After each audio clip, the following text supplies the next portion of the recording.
We just wanted to welcome you to our Modern Languages and Cultural Studies webinar, question and answer webinar.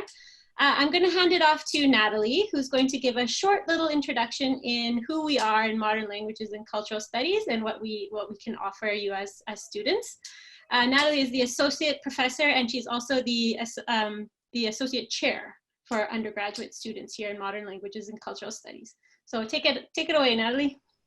All right, thanks so much. So as Jovi said, I'm Natalie Van Duzen. I'm Associate Chair Undergrad for the Department of Modern Languages and Cultural Studies, and I'm also an Associate Professor in Scandinavian Studies. So our department offers a major in Modern Languages and Cultural Studies, which is actually quite new. It's only been around for about a year, but it's completely unique in Canada, and it has a choice of focus on language studies or cross-cultural studies. We offer a pretty wide variety of classes, everything ranging from French and Spanish in terms of languages to Ukrainian and Norwegian and Irish. We also offer a wide variety of content courses on topics ranging from Norse mythology and Aztec language and culture to crime fiction and cyber literature. So if you're looking for a degree that teaches you how to communicate and think critically across borders, our major in Modern Languages and Cultural Studies might be for you. Great.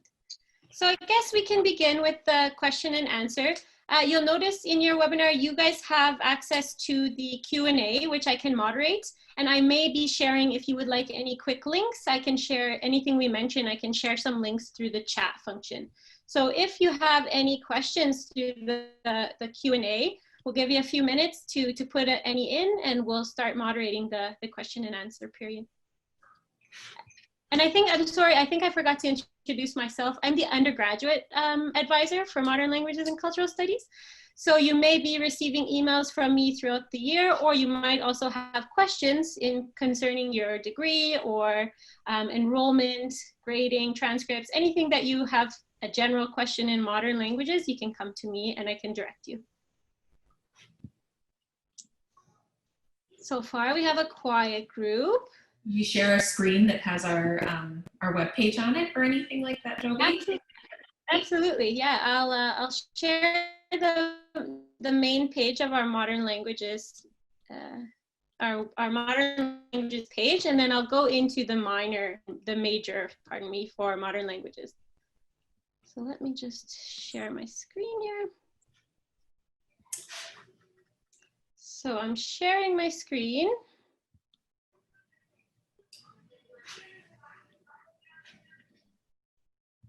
So as you can see, I am right now on our main page of Modern Languages and Cultural Studies.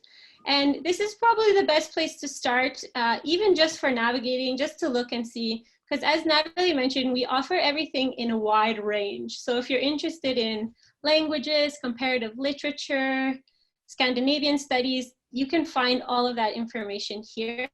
Probably the best place that you'd want to go first is in the Modern Languages major, Modern Languages and Cultural Studies major. So here you're going to find the most basic information on what you need. Oops, sorry, not quite there yet. My screen.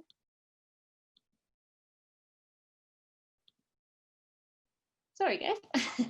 So here you'll find the major in Modern Languages, and this will give you the basic and general information in what you need to accomplish all the credits you need, the timeline, and what the skills you will gain from this program. So this is probably your best place to start, and then you can start navigating through the language studies route, the cultural studies route.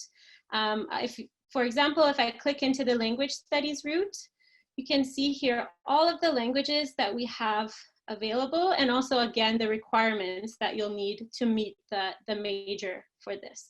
So you can see you have the option to major in one modern language, or you can have the option to major in at least split between two. See quite a few that you can choose from. So I'm just going to go off the sharing mode because I see we do have a couple questions. So I'll just cancel this. So here we'll go into some Q&A. So Oh, that's a great question. So someone has asked, during quarantine, what is the best way to practice your language and culture of study? Do you want me to take that one? Sure, I think this one might be best for you. Okay, so our language courses and our culture courses, most of them are going to be offered, well, the language courses certainly in a blended learning format. I'm not sure if we have information about how that's going to work, but that means that it's going to be a combination of live and in-person or synchronous and asynchronous learning. And so you will have a lot of opportunities to be able to practice your language skills. Certainly it'll be a lot easier during quarantine and being at home to practice some of the receptive language skills, such as, reading and comprehension, but there's going to be plenty of live opportunities in all of the language courses that will be absolutely available to you.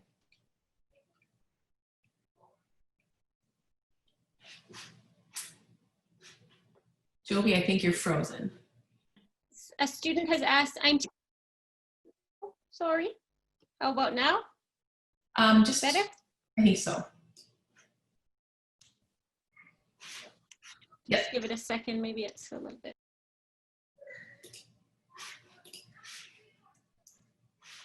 Okay, so I'll kind of go in the order that I can see them.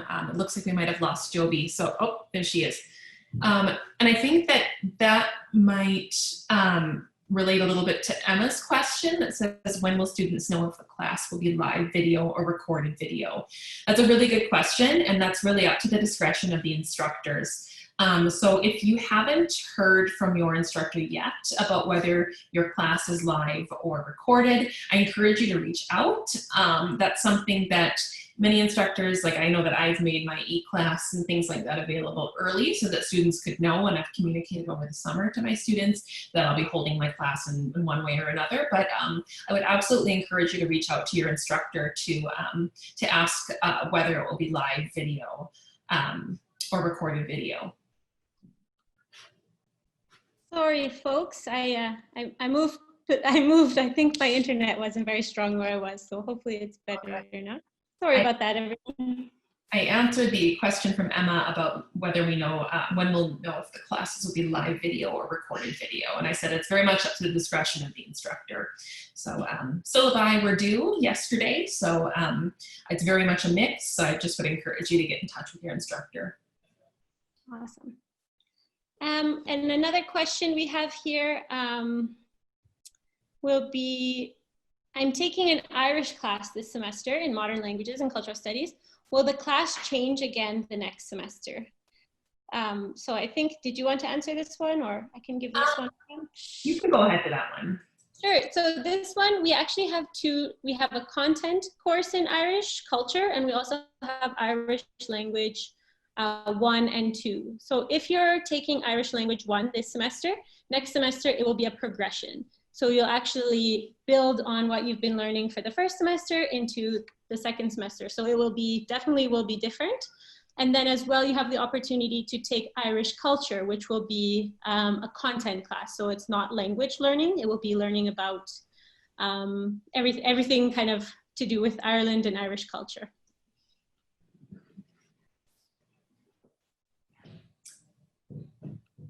Okay, let's see, and maybe related to that one, we can take Tony's question about whether it's possible to do Irish as a second language option.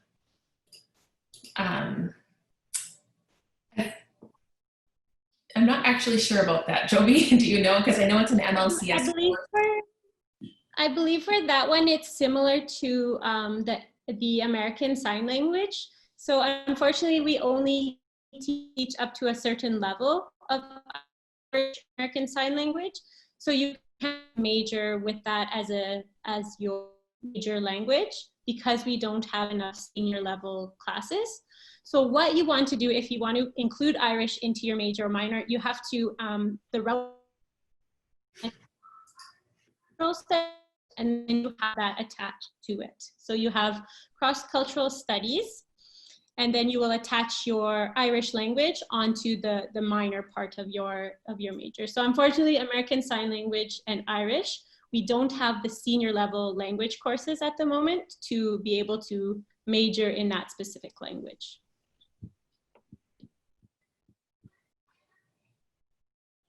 Another question, which is a great question, because of the opportunities that modern languages and cultural studies provides, it's almost like an intuition, like a second nature to want to travel and to want to experience the experimental learning part of our degree, which we take very seriously, and we've actually embedded them into the program. So one of the questions is, when can we study abroad in our language courses, and is this still possible? So I guess the short answer for this one is we're not sure. Everything still is kind of semester by semester. So we are following closely with the international office and the main office, the main president's office with the University of Alberta. So at the moment, travel has been halted, but we do have study abroad programs that we're putting in planning mode for spring 2021. And we're not sure about winter, but definitely in your first year, this is something to research and to consider, because there's many, many options available for modern languages and cultural studies for you to even get credit for them while you're doing your degree. I'll actually put that in the link. I'll put in our study abroad links, and then as well, you can look at the University of Alberta International for additional study abroad options. I'll put that in.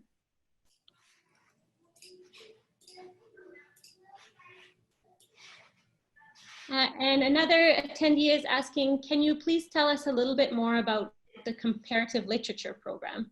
So I'm not sure, Natalie, do you want to talk a little bit about that while I put in a few links, and then I can add on? Yeah, absolutely. So Jovi will be finding links to our comparative literature courses, and we have a nice subpage within that that talks a little bit about comparative literature and its place within MLCS.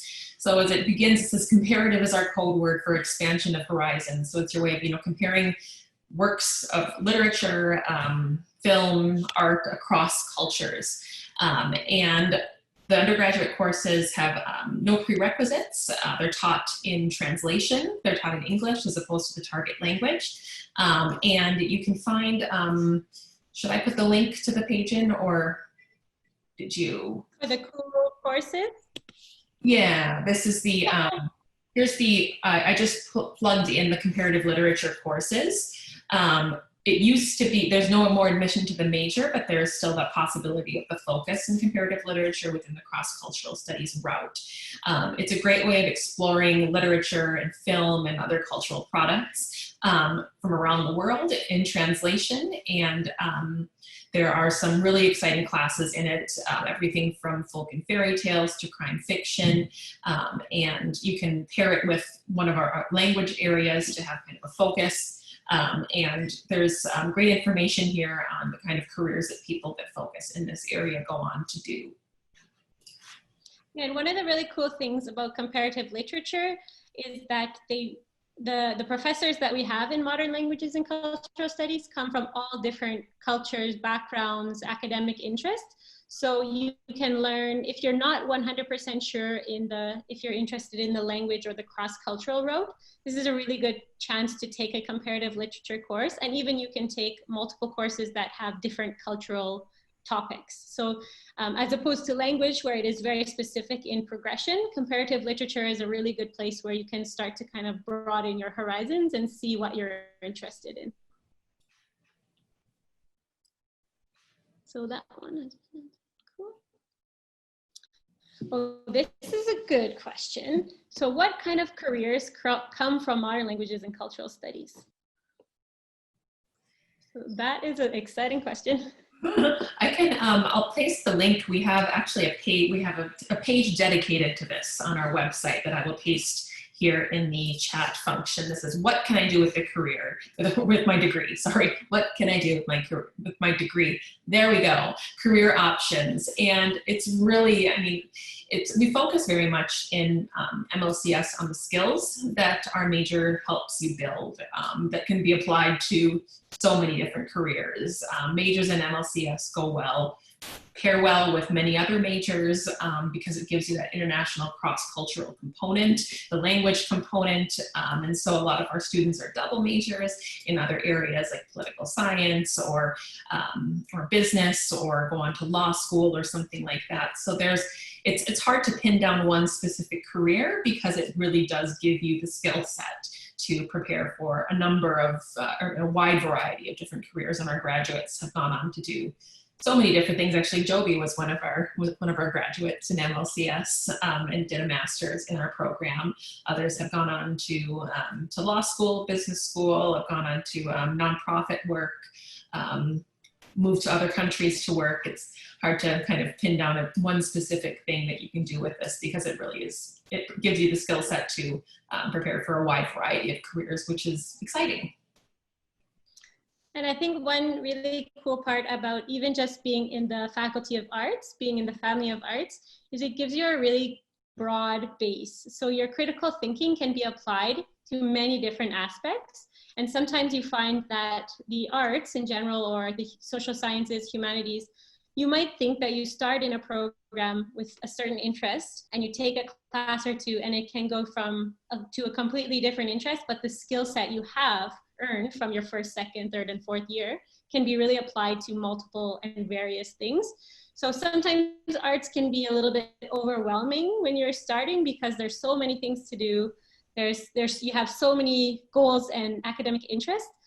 So exactly what Natalie said, the building of the skill set is really important in modern languages. And so then you can start to see and feel where your motivation moves with the courses. So just for an example, I started in Spanish language and literature, and I was thinking I was going to think of a career in translation, and then I got more into the Spanish literature side of it. So I did my graduate studies in comparative and transnational literature. So it can go, and now I work for the University of Alberta, so it can go in a wide variety of places. Here's a good question that I could probably answer. In the second year, can I take 100 level language courses to satisfy the basic requirement? And the answer for that one is yes. You have to, unless you've taken, and I can share this link because there are a few situations where you wouldn't be able to take a 100 level. Like if you took, for example, French 30 in high school, you wouldn't be able to take the 100 level French because you've already surpassed that level. But if you're in your second year and you're looking to get your language other than English, or if you're looking to start in your language major or focus, you can certainly take it in the second year. You just want to plan ahead a little bit because our language courses have beginner level, intermediate level, and advanced, but each of those intermediate and beginner level have 2 sections. So you need to get 111 and 112. So if you have to take it in your second year, that's totally okay to get your requirements.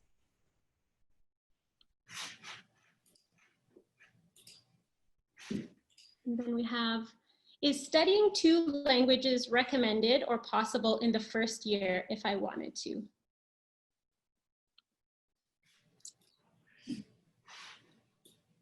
I can talk about the possibility, and you might be able to talk about the recommendation. Yeah, I mean, why don't you talk about the possibility first, and then I can talk about the possibility is it can happen, but the one thing we find is our beginner language levels are quite high enrolled. So if you're thinking about this now for your first year, there is a very high chance that you won't get into all of the language classes that you need, because there are many students across arts, not just students that are in modern languages and cultural studies, are taking some of our language classes. So possibility is you could take multiple language courses in 1 year.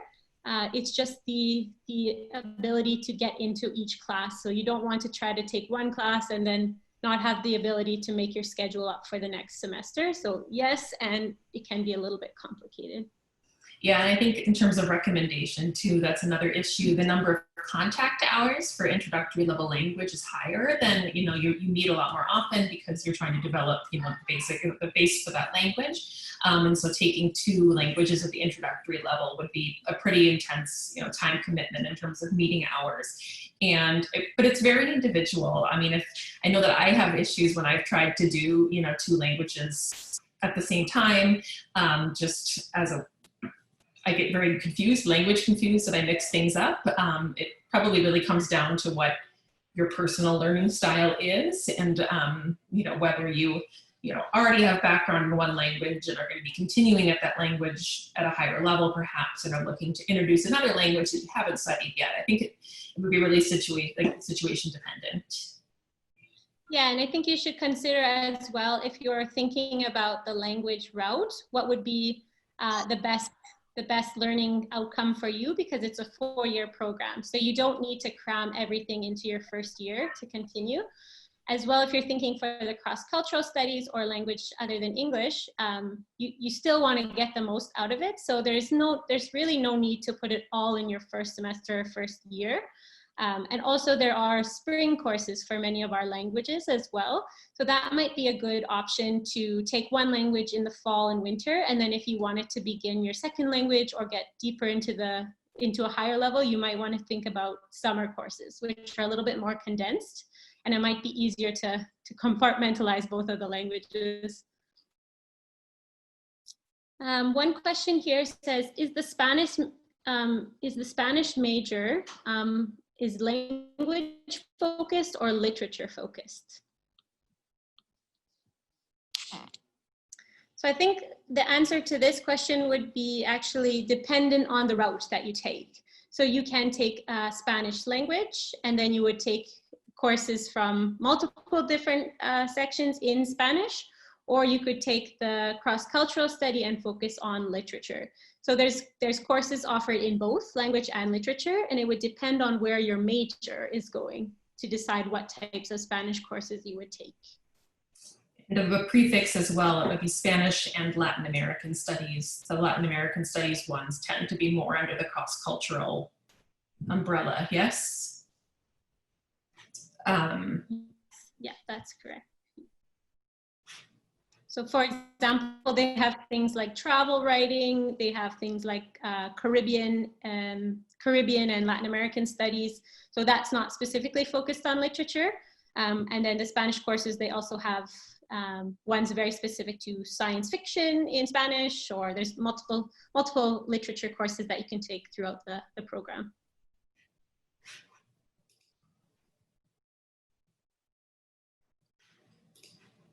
And there was a question about Spanish teaching opportunities. I don't know if you want to take that one, Jovi.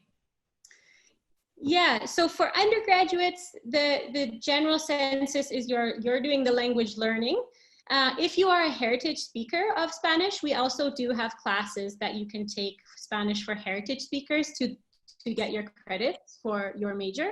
The Spanish teaching opportunities, we have instructors that are hired for the U of A. So if a job opportunity ever arose, you could apply for that. But for the most part, as an undergrad, you would be doing most of the courses. There wouldn't be as many opportunities to teach.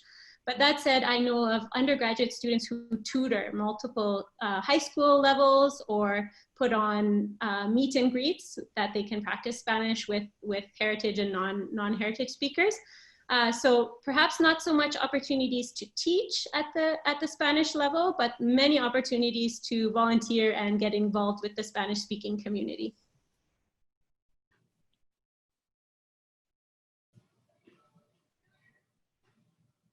So one student said, I am studying 3 languages this semester inside and outside of MLCS, which is a lot, but I'm excited. Will I have support to help me with learning them in the best way that I can? Okay, I think the first thing I would recommend is just to stay in contact with your instructor. And your instructor is, your first resource to let you know what kind of supports there are, or whether there are maybe tutoring options, conversation tables, anything outside of the classroom. So I would encourage you first and foremost to get in touch with the instructor to ask what supports there might be, because it really does vary language by language. There are different resources in French than there are in Norwegian or something like that. So the instructor, or perhaps even the coordinator for the language, if the instructor is not able to answer that, is your best resource to let you know what else is out there. Yeah, and also I know it's going to be quite different as first-year students taking everything remote, but if you have the chance to browse campus groups and student groups on campus, there's many cultural and linguistic groups that are associated not with modern languages, but with student associations. So for example, I know of one that's the LASA, it's the Latin American Student Association. And generally they have once a week where you can drop in and have conversation club, and those types of student associations would really help with your 3 languages, as well as anyone who's just in a second language in general. And it would be a great time to meet other students and to get involved even while we're off campus. So those I would recommend through orientation, through arts orientation as well. I'll put a link here in just one second, that you can get involved in student groups, and they always have an email contact. And I would encourage every student to find 1 or 2 that piques their kind of curiosity, and even just check out their website, their Facebook, or email the student president or the student contact, and you can see what's going on this year throughout as we learn and work remotely. And I believe that there's always a club's fair, and this year will be virtual, where you can kind of do this, but with different clubs on campus that might allow you to sort of explore what's out there for helping you with language learning, or if you're interested in getting more involved on campus, whether it's related to modern languages and cultural studies or not. You can. I'll try to find the link for the club's fair. Yeah, that's a great suggestion. And I guess the last question, or if you have more, please do keep asking questions. We have about 15 minutes left, so we have lots of time to answer any other questions you may have. So someone is asking, I did my Cambridge exams for high school and studied all my subjects in English. Do I still need to take another language in order to continue in arts? And I would have to double check for certain, but I believe anyone in the Faculty of Arts needs to take 6 credits, as I mentioned, which we say is language other than English.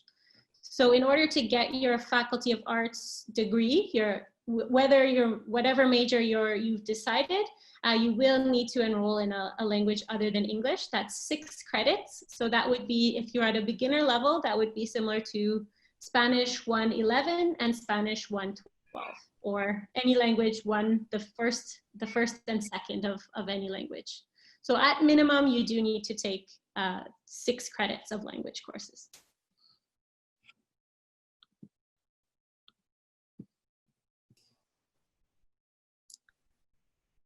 Are there opportunities for me to take courses entirely in French, either on North Campus or Campus Saint-Jean, when my French level reaches a certain point? If I want some immersive learning, I will be taking French 297 in the fall. Yes, the courses that are offered at the higher level in French are in French for the most part. That it's one of the areas in which we offer, I think, the most robust variety of courses taught in the target language. I don't know if you want to say anything about taking courses over at Campus Saint-Jean, or? I would actually have to look into that a little bit. The only hesitation I have is just to ensure that it meets the modern languages pathway. So that would be, I'm going to leave my contact information, and that would be something that maybe we can connect on a one-on-one basis, because it would depend wholly on your program. So if there were opportunities to take French courses at Campus Saint-Jean, it would be possible, but we would just have to ensure that if you're taking them, that they also are going to count for your modern languages and cultural studies major, be it language or the cross-cultural study route. So I'm just going to put my email here for everyone to take note of. As well, you can always, as I mentioned at the beginning, you can always send me an email or ask me any questions, even if you're not sure. I know it can be a little bit overwhelming at the beginning because there's so many, U of A is quite a decentralized department, faculties in the central units. So if you have any hesitation, don't hesitate to contact me and put you in the right direction. Because I know, even having been a student myself, the first year is really it's a super exciting time, but also there's so much coming at you. So I just don't want anyone to feel that you don't have a contact. First and foremost, let the department know, and we can help you from there. So I just sent my email there. Because we're working remotely, we don't have our phones just go straight to our email. So it's best recommended, if you want to email, we can set up a time as well directly to have a face-to-face chat if you'd like. But that's a great question regarding Campus Saint-Jean. But once you get past the 297, the advanced French, then all of the other courses, all of the French content courses, would be taught in French. Great question. One question that I receive quite a bit is regarding, especially in first year students, is regarding a language placement test.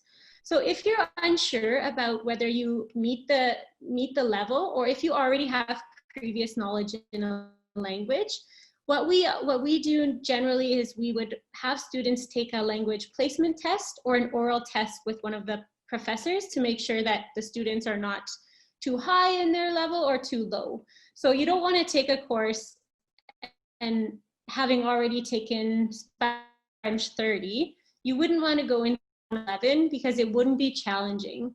And it wouldn't be appropriate for you to already have that knowledge while others are still learning it and trying to speak. And because language is so personal and you have to interact. So if you have a question with what language or what level you should be placed in, the answer generally is to first take that placement test. So I'll share the link. And then once you have the placement test, the professor and instructors will put you at a level that's appropriate. And then they'll let you know whether or not you can continue higher level, or if it will count for credits. And that's one thing that we really want to be careful of, because if you've already taken Spanish 30 or French 30, you don't take the placement test and you go into the beginner level, unfortunately, we can't grant you credits for those courses. So it's not just for having that level of difficulty, but it's also to make sure that you're getting the credits that you deserve for the languages. So you wouldn't want to go all semester and then at the end find out you can't get any credits for it because you already have that level on your transcript. So the placement test is very important, especially for French and Spanish.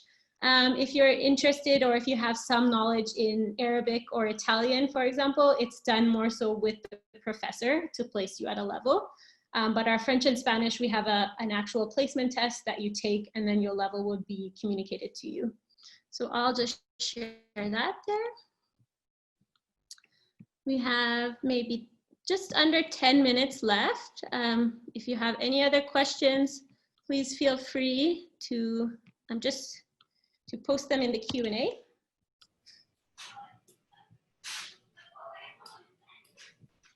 So I'm just sharing the placement test as well.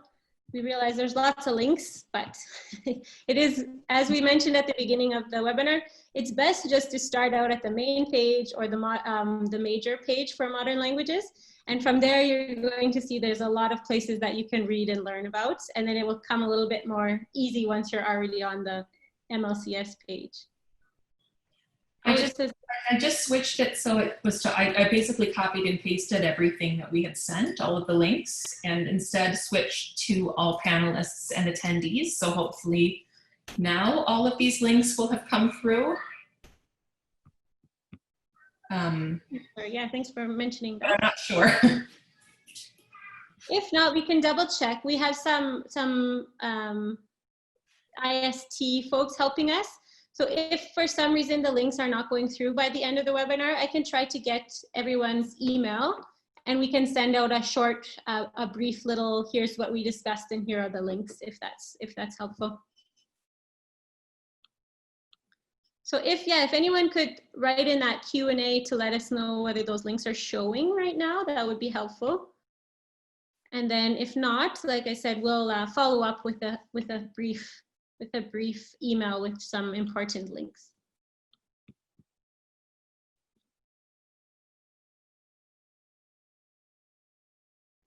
Another question I get regarding the language route is, oh, everyone can see them. Perfect. Thank you guys very much. Another question I get for languages, so that especially maybe considering everyone has to take a language, some students are hesitant if they've never learned another language before to join modern languages and cultural studies or to take the language route. But I can say even on personal experience, I didn't have any Spanish speaking language skills before I did my undergraduate degree. And by the end of my degree, I was taking all my courses in Spanish. So the levels that modern languages offers are they're progressive. So you learn more and more each course, but they start from a beginner level that you don't have to have any knowledge in the course. And even maybe it could be overwhelming for, say, Russian or Ukrainian that uses a completely different alphabet than the standard English one that we're used to. So I do see some students that are a little bit hesitant to try languages, but I can, by personal and also just seeing other students take our courses, they're set up for non-speakers. So you get a really good base and the instructors are amazing. If you have any questions, you can always go to them. If you're struggling, you can go to them. But the way that our language courses are set up, you're meant to progress. So the beginner courses are absolutely for everyone.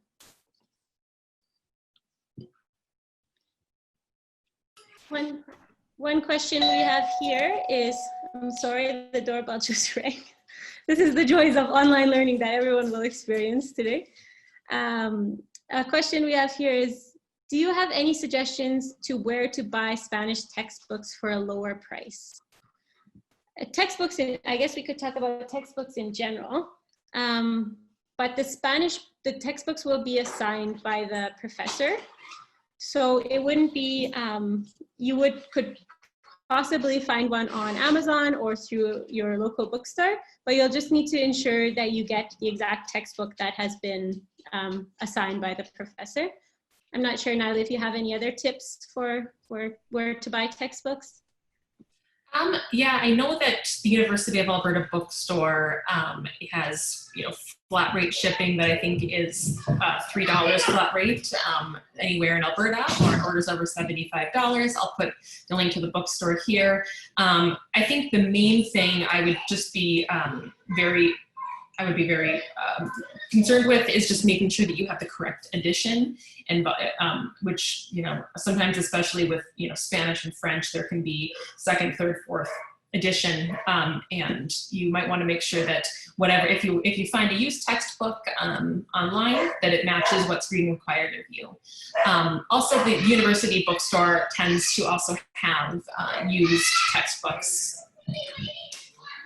Excellent, great. At the end of MLCS, is there a certificate or test or something that says that you are fluent in that language, or a notoriety or anything from your degree? Good question. There's not a specific certificate, although we didn't actually mention that you can get a certificate of translation through the Modern Languages and Cultural Studies, and that's actually its own certificate. So upon graduation, you'll get your diploma that states your Modern Languages and Cultural Studies. As well, you will get a separate certificate if you take the translation certificate route.